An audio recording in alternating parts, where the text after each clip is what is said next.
All right. What's up, everybody? Good morning. Welcome, YouTube Live down low. What's up, Instagram up top? Hope everybody's doing awesome. Welcome to another Leadership Thursday. Normally, I would say it's a gut check Thursday, but as I hope you all know by now, there is no gut check Thursday during the CrossFit Open. 23.3 gets announced this afternoon, 3 p.m. Eastern. Really curious what's coming. Haven't done deadlifts, haven't done handstand push-ups, haven't done double unders. So I think we're all looking forward to seeing what this last one brings to us. So I will be tuned in live and ready to mentally prepare for whatever the last challenge is going to be. So hopefully you all are out there doing the open and logging your scores and tracking your fitness. What gets tracked gets changed. We're actually going to chat about that here in a minute, but that goes for your fitness as well. As far as upcoming courses, I want to highlight the CMFA division, the fitness athlete division, specifically the live course. They've got a bunch of opportunities coming up this month. Amarillo, Texas this weekend. If you want to catch Joe down in Texas, you can catch CMFA live down there. March 18, 19, they're going to be in Nixa, Missouri. March 25, 26 in North Platte. April 15, 16 in Kent, Washington. So if you want to get in the CrossFit gym, you want to learn these movements, coach these movements, talk about programming and making your best possible athletes out of your patients, get to that course. Plenty of opportunities on the calendar. All right, let's jump in. It's Leadership Thursday. A couple years ago, I got on this show and told you that as we continue to make efforts in the diversity, the equity, the inclusion space, that we were going to regularly update you on the PT on Ice Daily show. So this is one of those updates. We want to let you know what we're doing as a company, but we also want to talk about, maybe spur some ideas on things that you can do to deepen the conversation as we all keep trying to make our profession more diverse and inclusive. So let me first say that there is a problem, and I it's odd that I feel the need to say that, but I will say that over the past couple of years, as we've included more and more content in Hump Day Hustling, good conversations on the podcast, just about DEI in general, we've gotten more kickback than you might expect. Some of it much more thoughtful than others, but we do get kickback almost on every one of those broadcasts that it's not necessary to be intentional about this. This is not a space where our energy belongs. And I just couldn't disagree with that more wholeheartedly. And I think it's a pretty simple issue. I realize the greater issue is complex, but it can be looked at simply from our perspective in that we have a wonderfully diverse population in this country, but we do not yet have a wonderfully diverse profession. And that's a problem. And I think we can all just acknowledge that that's a big problem. It's a problem just right on its face, but there's so many specific reasons it's a problem. And I'll give you a couple. Number one, if the public doesn't see themselves in a group, they are less likely to be comfortable choosing that group. Right? Like dissolves like that. We can't judge folks for where they feel comfortable. That's a reality. If you don't see yourself in that space, you're not as comfortable choosing that space. Well, team, how often do we complain about our product being underutilized? Well, one big spot to make some progress is make it a place where more people feel comfortable utilizing it. I think that should be just a number one really obvious reason why we've got to step forward. I don't know how many to give you, but I'll give you another reason.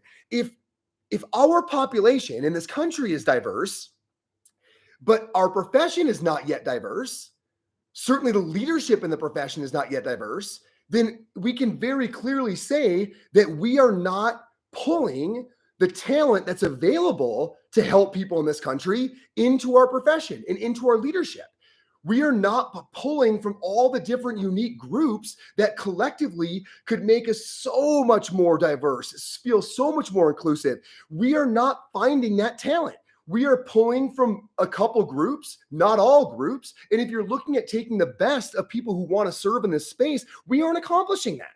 So there's just these very obvious issues that we have not yet stepped to the plate and gotten the job done, and we need to keep grinding. So what do we think that we can do at ICE specifically? So we believe that our content builds leaders. I believe that in my DNA, that the courses that we offer, the community that we've developed really supports people in moving into leadership positions, whether that is in their community, whether that is somewhere in academia, whether that's in professional leadership. We've just seen over and over again that our content is able to do that.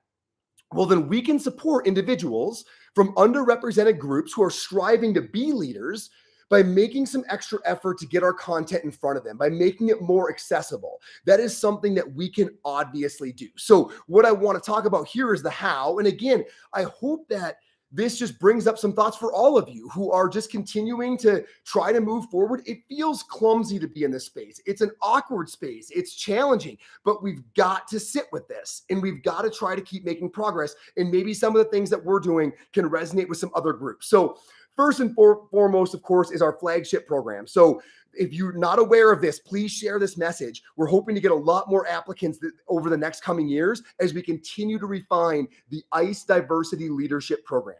So that was formerly known as the ICE Opportunity, right? And we're revamping it and trying to make it more streamlined, meaning that we've got a 3-year eligibility period now for all of the courses to lead to the ICE certification, to include testing and the ICE sampler. So for those individuals who are awarded the ICE Diversity Leadership Program, they get 3 years where all those courses are free. The testing is free. The ICE sampler at the end is free. And it is a 3-year program to get you through the ICE certification.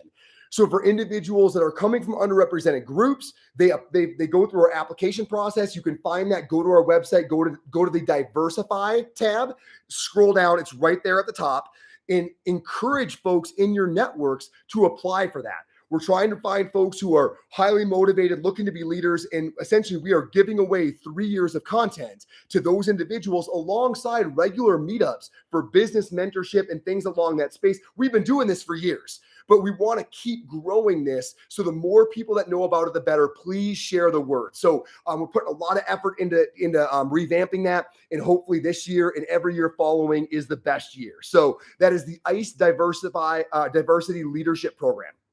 Okay, number 2, big change. Many of you have probably seen this because you probably signed up for a course. So what gets tracked gets changed. That's one of my favorite quotes in everything in life, in fitness, in how you operate in the clinic, in any way that you want to change your performance, you've got to keep score, right? What gets tracked gets changed. So what you're going to see now, it's already implemented. So many of you, if you've signed up in the past several months, you've seen these questions. So on our registration forms, we have optional questions now on race, gender, and sexual orientation. They will always be optional. We are never going to force anybody to answer questions about those things if they don't feel comfortable doing so.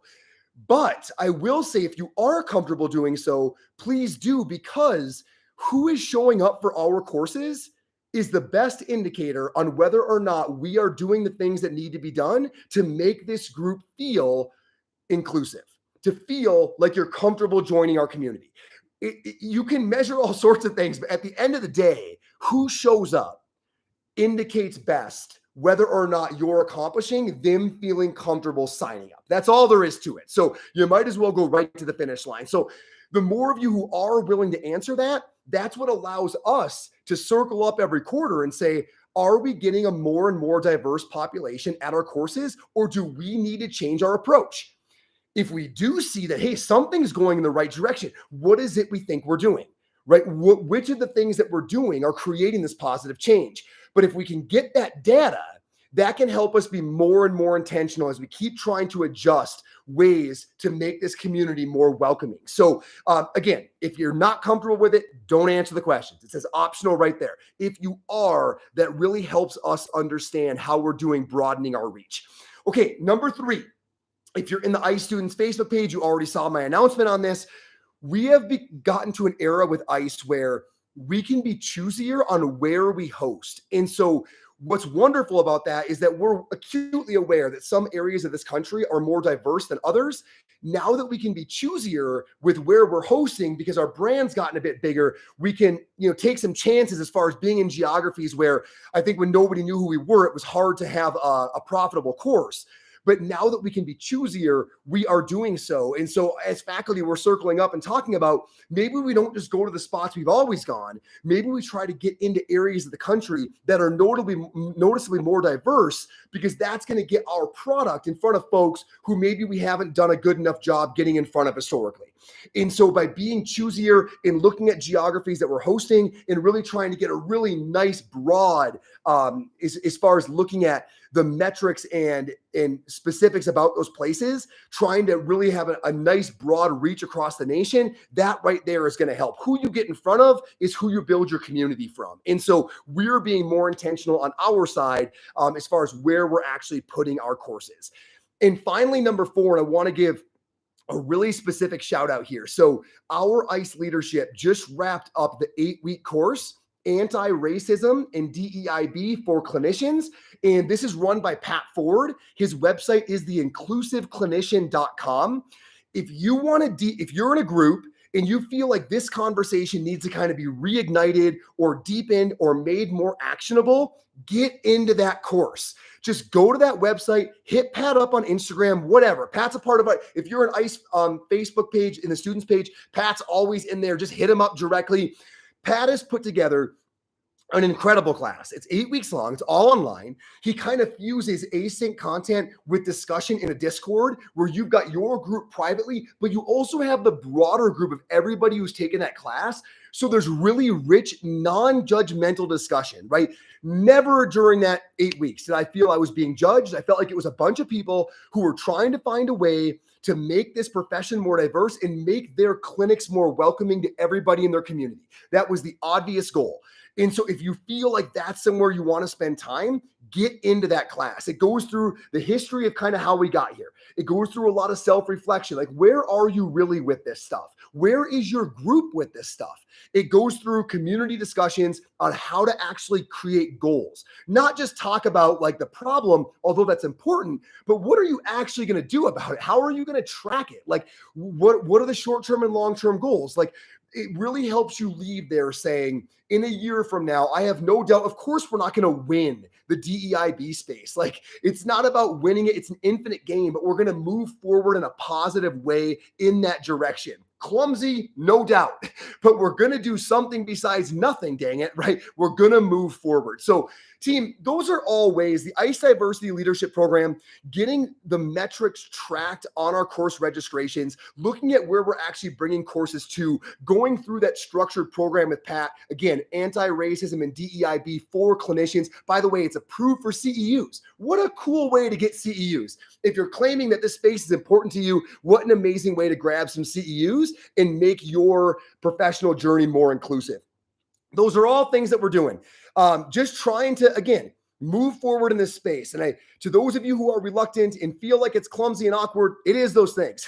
But the only thing more unacceptable than feeling those things is doing nothing when you know something needs to be done. Let's just do something besides nothing, and let's do it today. One ask I want to make in wrapping this up, because we really do want to make everybody feel comfortable learning in this space, online, live, from this company specifically. When you take a course from ICE, if you notice things where, hey, that was a real win that made me feel more comfortable, more included, or hey, this is an area where these folks could do some good work, right, where they have some room for improvement, if you could leave that on the survey form, that would be epic. Those survey forms are truly anonymous. We have no idea who's writing what. So after a course, when you get that, boy, if you could drop, hey, I just wanted to mention one thing that came up, whether it was language that was used or how we set the clinic up or where we were located, I don't care what it was. If it can make us be more aware of an area that we can grow, just mention it. Just mention it. We don't feel judged. We feel like you're trying to help us make our courses feel more inclusive for everybody. That's a positive thing. We don't take it as a personal judgment. If you don't need the anonymity and you want to reach out to me directly, you can do it anywhere. You can do it on email, jeffmooredpt@gmail. You can do it on Instagram. I will never be offended if you reach out and say, hey, Jeff, I just took one of your courses and I got to say this made me a bit uncomfortable. Or if you made this change, I think that more people like me would have felt comfortable coming to this course, taking this course, sharing this course. I would be so complimented if you felt comfortable reaching out and saying that to me, and I will never feel offended. So the more direct, the better. We're just trying to make progress here. So anyhow, that's an update. Continuing to grind the wheels in this space. We are not going to stop until we feel like this company feels as approachable to anybody trying to be a great physical therapist, regardless of where they come from, what they look like, what they believe in. This is a place for everybody. We are better together. Hope everybody's doing awesome. Have a great Thursday. We will see you next week. Thanks so much for being here.